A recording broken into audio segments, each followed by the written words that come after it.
UP के फिरोजाबाद में police की टीम को मिली है बड़ी कामयाबी।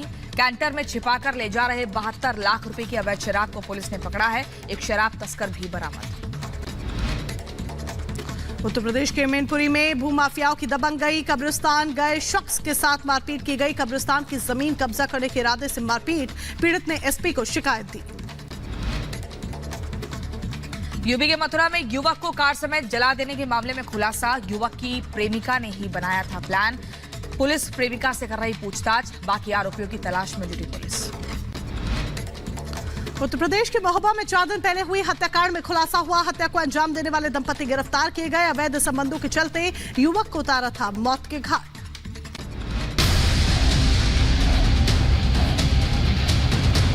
अगर हम पार्टी वर्कर को इस मकाम पर लोकसभा के चुनाव को देखते हुए हम उनको कहीं एडजस्ट नहीं कर पाएंगे तो हमारे लिए ये चुनाव जीतने मुश्किल हो जाएंगे।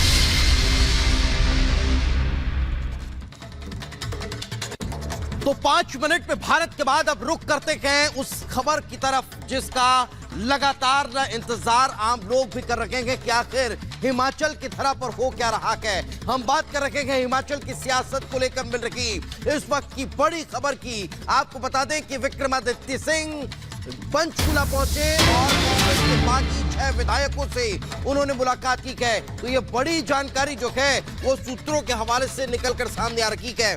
बताया ये जा रहा है कि बागी विधायकों से मुलाकात करने के लिए विक्रमादित्य पहुंचे गए।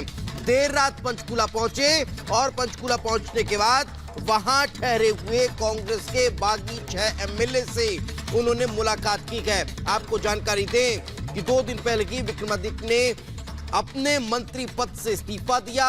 सुक्खू सरकार पर कई गंभीर आरोप लगाए। सुक्खू पर कई मसलों को लेकर उन्होंने बातचीत की और यही कारण है कि अब जब वे पंचकुला पहुंचे तो 6 बागी विधायकों से मुलाकात करते हुए नजर आए हैं। और इस खबर पर वैभव हमारे सहयोगी ग्राउंड जीरो से हमारे साथ जुड़ गए हैं। वैभव, जिस तरीके से लगातार देखिए, अगर स्पीकर की बात करें तो बागी विधायकों पर सख्त एक्शन लिया गया। विक्रमादित्य इन्हीं बागी विधायकों से मिलने के लिए पहुंचते हैं और वहीं पर्यवेक्षकों द्वारा कहा जाता है कि सरकार पर कोई संकट नहीं है, सरकार बरकरार रहेगी। किस तरीके से इस पूरे समीकरण को समझा जाए?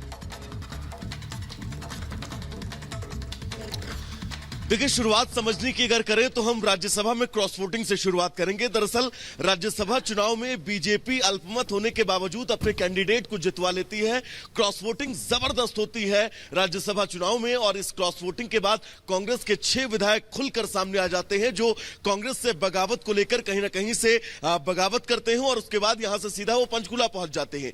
इसी बीच विक्रमादित्य जो है वो अपने इस्तीफे की बात करते हैं। अपने इस्तीफे के बीच उनका यह भी कहना रहता है कि अब वो कहीं ना कहीं से सरकार से नाखुश है। जो यहां पर हिमाचल प्रदेश के अंदर राज्य में जो व्यवस्थाएं हैं उससे नाखुश है। यहां तक कि उनके विभाग में भी हस्तक्षेप किया जा रहा है जिसकी वजह से वो काम नहीं कर पा रहे हैं। इन तमाम बातों के बीच अब आप समझिए कि कैसे विक्रमादित्य का इस तरह से तमाम सवाल उठाना और विक्रमादित्य के इन तमाम सवाल उठाए जाने के बीच अब यहां पर पर्यवेक्षकों का पहुंचना, पर्यवेक्षक पहुंचने के बाद लगातार मनाने की कोशिश करते हैं, एक एक विधायक से बातचीत करते हैं। और कल जब प्रेस कॉन्फ्रेंस की गई और ये सामूहिक प्रेस कॉन्फ्रेंस हिमाचल कांग्रेस की थी जिनके साथ पर्यवेक्षक भी मौजूद थे, उनका कहना था कि सुक्खू ने राज्यसभा चुनाव में कहीं ना कहीं से कुछ चूक हुई है उसको स्वीकारा है और भी तमाम स्थितियां हैं उन स्थितियों को भी स्वीकारा है और आगे कैसे एक साथ इन हालातों चूक को तो स्वीकार कर लिया है वैभव, लेकिन ये देखना होगा कि अब जो संकट है उसे कैसे सुक्खू समेटते हैं और आलाकमान कैसे समेटता है।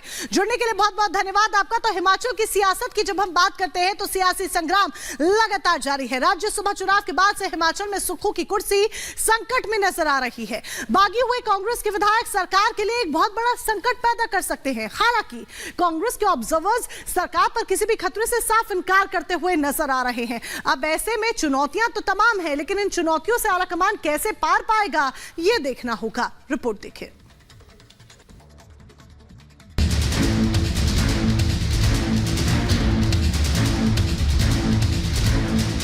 मैं ये कहना चाहूँगा कि मैंने उनको अयोग्य घोषित कर दिया है। अब वो इस माननीय सदन के सदस्य नहीं रहे।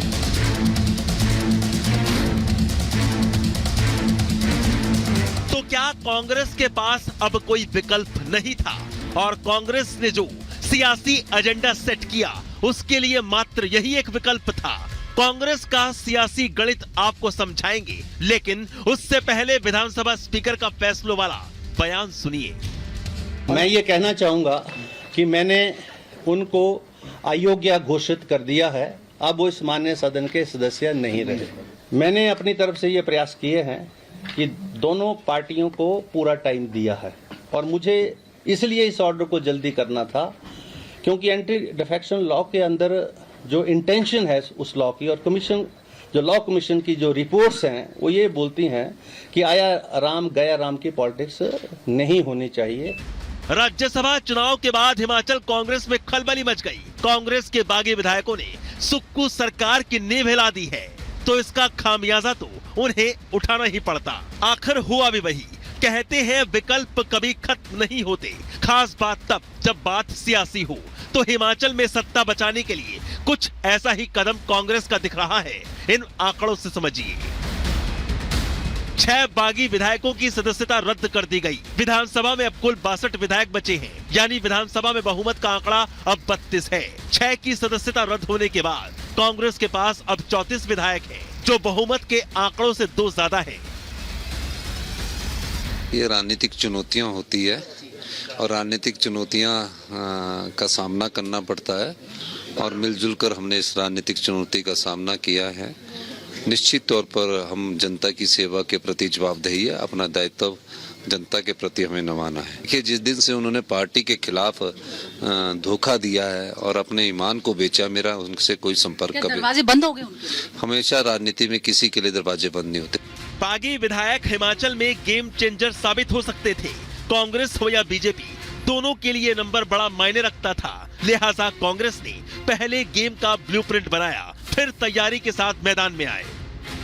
ये इन्होंने जो एलिगेशन लगाया कि आप हाउस में अवेलेबल नहीं थे, हाउस में हम दोनों दिन अवेलेबल थे। कोई सुनाई नहीं की गई, बिना सुनाई किए ये फैसला सुनाया गया।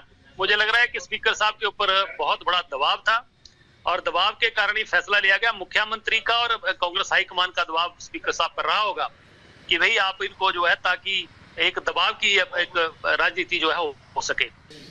देखिए, मैं सरकार बनाने के लिए, लेकिन मैं इतना जरूर कहता हूं कि हिमाचल प्रदेश में कांग्रेस सरकार को सत्ता में रहने का कोई नैतिक अधिकार नहीं रह गया। जिस प्रकार की इनने धांधली इस विधानसभा सत्र के दौरान, शब्द मुझे उचित नहीं लग रहा है, लेकिन सारे नियमों को ताक पर रख करके विधानसभा अध्यक्ष ने जिस तरह से किया है, बजट पारित करने के लिए, यानी कि सरकार को बचाने के लिए विपक्ष के 15 विधायकों को सस्पेंड करना, ये कभी नहीं हुआ। और बजट जिस दिन पारित होना उस दिन पहाड़ पर छिड़े सियासी संग्राम में फिलहाल कांग्रेस को राहत मिल गई है। All is well. This government will stay for 5 years. We all are well. All issues have been sorted out. We have worked out. लेकिन लड़ाई अभी बाकी है, क्योंकि कलह अंदर है और खतरे में सुक्खू की कुर्सी है, जिसे लेकर सस्पेंस अभी तक बरकरार है। Bureau report, Republic Bharat. और इसी बीच अगली बड़ी खबर आपको बता दें, राहुल गांधी एक परिपक्व नेता नहीं है। दुर्भाग्य है कि वो नेहरू परिवार